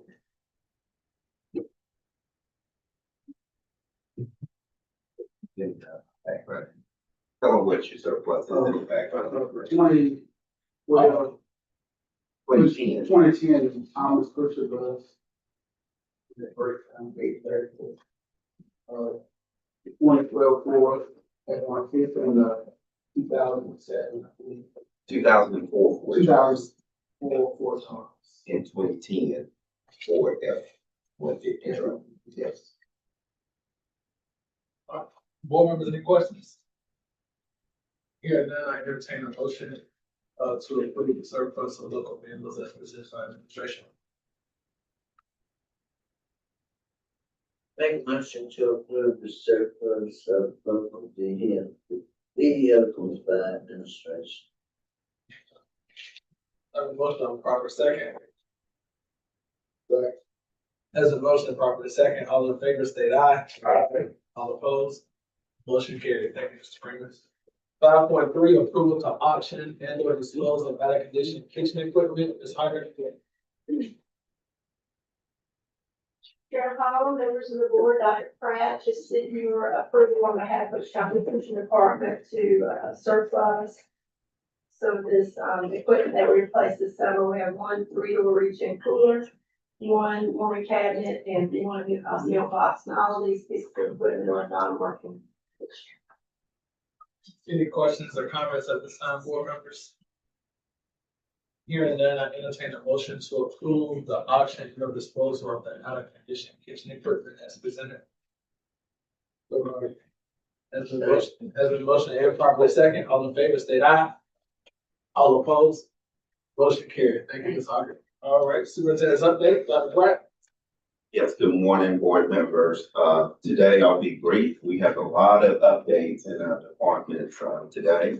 Would like to start off with the mission and vision, our core values that guide our organization as we make decisions in the best interest of students in this district. And then also the portrait of graduate that's been discussed throughout the board meeting this morning. My first slide here is updates on open houses. And so early college, high school is up and running. So our next open house will be the 19th at Hertford County Middle School from 4 to 6 for 6th graders. And then August the 20th will be Hertford County High School, all grade levels from 5 to 7. And then on the 20th, we have Hertford County Middle School. We'll have 7th and 8th grade from 4 to 6. And then August 20th, AES from 4 to 6. And then on August 21st, we have Fairfield, Riverview, and CS Brown from 4 to 6. So looking forward for our students to return to those sites, meet their teachers, and learn about the great things that's going to happen in 25-26 school year for our students. We also held our district professional learning day on August 14th. We'd like to take this opportunity to say thank you to Dr. Brand, Ms. Pate, and her team for an outstanding day of learning. Our teachers were very engaged in the process, and we learned a lot on last Thursday. But for the professional learning. And I'm stuttering around that because I had a couple of sessions that I learned a lot, Infinite Campus being one. And so I told Mr. Grimes, I like to look up my own information. I need to get in there and learn that. So he did have a section for central office and district level administrators that was very helpful in learning Infinite Campus. So as parents come in, I meet kids, I might have the opportunity. I don't have to depend on anyone to look up their transcripts, look up their grade, look up their attendance. I can do that and have an intelligent conversation with them. So I enjoyed my sessions on Professional Learning Day. Thank the CNI team for doing that. Real excited about the opportunities of our teachers implementing CHAMPS in the classroom, a classroom behavior management plan. As we know, a lot of our discipline issues start in the classroom. We can't assume that teachers know how to effectively manage classroom behavior. That must be taught to our teachers just like it's taught to students. And so I was excited that we partnered with another district in the Northeast that had some trainers to come up to provide the necessary training to our teachers. Also, Ms. Freeman mentioned this, on August 22nd, we have our convocation. We have our guest speaker, Dr. Judge Hodge, who's coming to speak with us on that day as well, along with some staff activities to celebrate the opening of 25-26 school year.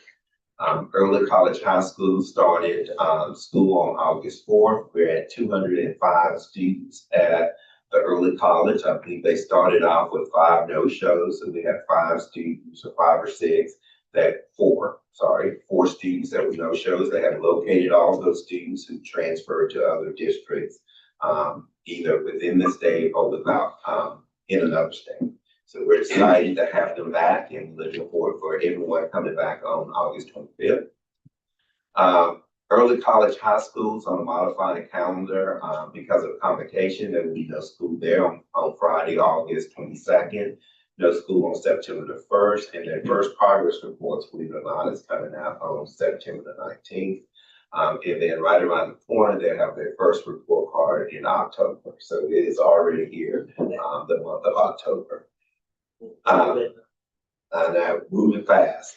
Of course, traditional calendars, teachers reported back with 2 optional work days, the 12th and the 13th. And of course, the first required day was the 14th district level. Teachers are required work days for the rest of this week. So they're having their welcome back meetings and getting their classroom prepared for open house and convocation. The first day is August 25th for students. There will be no school on September the 1st. Those students will receive their progress reports on September the 16th, and on September the 17th is a early release day. That concludes my report today. Mr. Chairman, quick. Dr. Fred, do you have any additional information that you can share with us? Quickly, concerning the $300,000 about that school over in, where that school, in Washington County? Yeah, it's They're added all of us into it, I think, plus the land. right. So it is a bill. I can't remember the bill name. It's a house. It's a house. And right now they work with, I think, Washington County, Martin County, and Terrell County. That's right. And the bill is out there to expand it. It's really a online virtual school. Okay. Yeah, and they are looking to expand to the majority of the Northeast region schools. And a part of that agreement is that this district has to pay $300,000 to this organization in order for them to operate and function. Yeah. So I got a meeting with the rest of the superintendents of the Northeastern region on the 28th, I believe. On the Raleigh to talk and explain the impact that will have on our school district. Yes. Ask about these little pin things. Right. I was just wondering where we're not, I was told it was in the house. The house. It was in the house. But the Senate did not have it in there. Correct. So maybe that's a positive thing, but I can remember when it first started, we were excluded. That's right. Excluded. Yeah. It was only for. Those county, and one county took them forward and they were removed from it, from my understanding. I can't remember the name of the school off the top of my head, but is very problematic. Looking at federal cuts at 384,000, if we have to give this school 300,000, that's $684,000. We're gonna have to take off the top of our budget for, 26, 27. Can you see how concerned I was about that budget while ago? Yes, sir. Can you see the ramifications? And my question has been and is to the powers to be. Are we going to be, required to do it, or do we have the option of not joining? And they don't seem to know. According to the bill, we don't have an option, right? If they pass it, it's gonna become law. It's not an option. And nor did they reach out to us to have any kind of discussion about it. It was just a bill that was presented that we were alerted that they had. Do you know whose name is attached to? You know, I didn't get it. But anyway, thank you for sharing that, 'cause that's been on my brain. I mean, that's $300,000 now, I'm about to buy this, that looks, it's pretty good spending the money. To me, Ms. Murray, that's like money to you, $300,000 coming out of your apartments out there, that's right. you know? Could be detrimental. I mean, it'll be a danger on us. And we can't even find, but anyway, I'll leave it alone. Thank you, Dr. Brad, I was wanting to, and I think you'll check on that. Just quickly, how did your retreat go, would you say? It went very well. Give me something. Okay. So it went very well. Look, I think it went well. I don't know how to say it. On the beach, what That's right. But we had an opportunity to meet as senior team for 2 days at the county office down here. It was an opportunity for us, since there were so many senior level members new to the team. We went back and reviewed our community agreements, how we work with one another as senior leadership. And so we were able to review those, come up with new expectations around our community agreements. We also looked at a strategic plan. Where are we? What do we need to do? Do we need to revise any of our goals? Are we making progress where we need to go as a district? So you guys will be getting an update with that soon. We also talked about our accreditation process and making sure that we understood what we need to do for accreditation and developing a plan for it. We also talked about just the game plan for 25-26 school year and what we want to do and how we wanted to support schools. And so we have a tier process and reviewing that tier process and understanding what services would we give to schools based on their tiers. If they're tier 1, 2, or 3, what does that look like and what support should we provide? So it was a great 2 days. I'll leave anything else off that we discussed. Yeah, great 2 days of learning each other as well, and making sure that we understood what makes us work well, what things that may prevent us from working well as a team, and how we will navigate that as a senior team. And just quickly, were you given any suggestions on maybe the thing operate better or how we do business coming from them? But any suggestions on improving how we do business? How we do business? No, But we're doing such a good job there. well, we hope we're doing a good job. Yeah. But we do process a lot as far as what do we need to improve our craft and our practice as a district. And so we have a continuous improvement model that we look at on a regular to make sure that we are being reflective in what we need to do. And we have a conversation all the time about what? Creating what? New problems. So we have that conversation.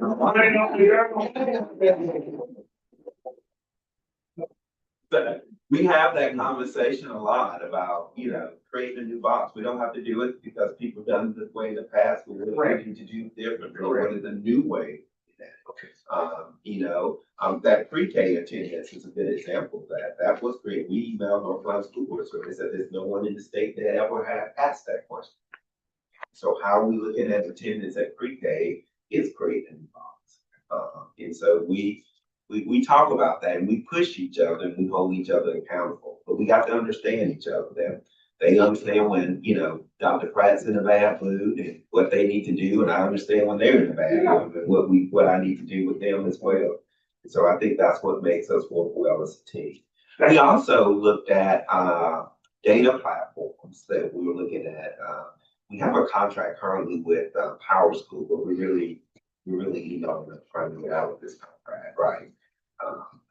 We agree, 100%. But we want a one-stop shop about all these data points that we have and how we can effectively be transparent around our data points. And the platform we're looking at not only talk about academic stuff, but it also talk about financial transparency as well, operational transparency, and that we can put that out to the public and let them see what we're working on and how we're working towards our goals and how we're managing our money and seeing that just very transparent. Then come January, you have to put it online, post those salaries and, do you have to post names or just there's positions? We're posting positions, Not salaries, not names. Okay. Yeah, that was to August 14th. Yes, it was. Yeah. So we're work in progress. I've been looking for it. I know. I'm shaking myself, but. I know, we're a work in progress with that. We're gonna get that done, as soon, as Mr. Boyer comes back and kind of assists us with that. But I think when he came last week, we were mainly focused on getting our budgets. Okay. And let it be known. Yeah. That's another mandate from The state.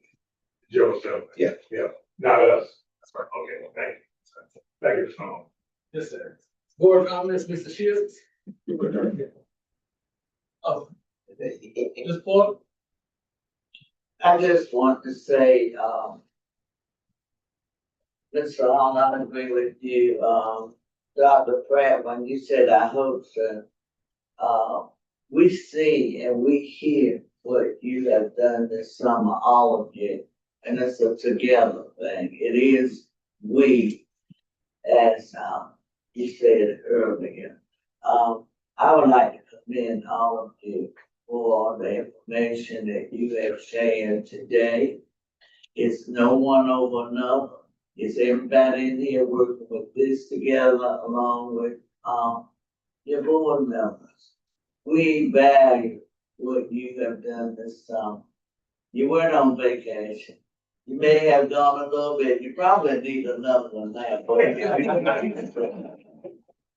However, thank you for all that you have accomplished this summer. And it sounds like, and it looks like, we are ready to begin a new year with positivity.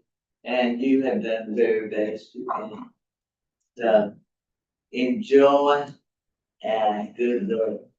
Congratulations for all that you have accomplished this summer. Thank you, staff. And thank the people that have worked with you in getting this done. Also, I'd like to thank the community. Whatever they have done, and I'm sure they shared things. I see your committee, Dr. Brett, are ready to get started. So we are in this together, and it's gonna be the best year that we've had thus far. So thank you. Thank you, Dr. Brett, for your leadership. Thank you. Vice Chair Hall? Just one statement, everything that Ms. Porter has said, but I'm just gonna end with this. The community is priceless. Look at that. The community is priceless. I didn't make that up. Came from somewhere else. I'm just repeating. The community is priceless. And I'll leave it there. Thank you, Mr. Chairman. Yes, sir. Thank you. Certainly, I do know all the remarks of my fellow board members today. I do believe that we definitely are better together. And to the staff, thank you guys for all the hard work that you have done over the summer to make sure that we start school off on the right foot. We could never pay you what you were. I'm hoping one day we'll be able to get there. But we do greatly appreciate everything that you do. Also, I would like to extend our condolences to the Manley family as well for the passing of one of our former employees, Jackie Manley. Anybody that knows that she was a staple in our community, and she was a teacher when I was a student, so we definitely want to keep them in our thoughts and prayers. as we continue day to day. Our next meeting is scheduled for Monday, September the 22nd, starting at 5:30 p.m. If there are no more other comments or questions, I'll entertain a motion for the board to go into closed session.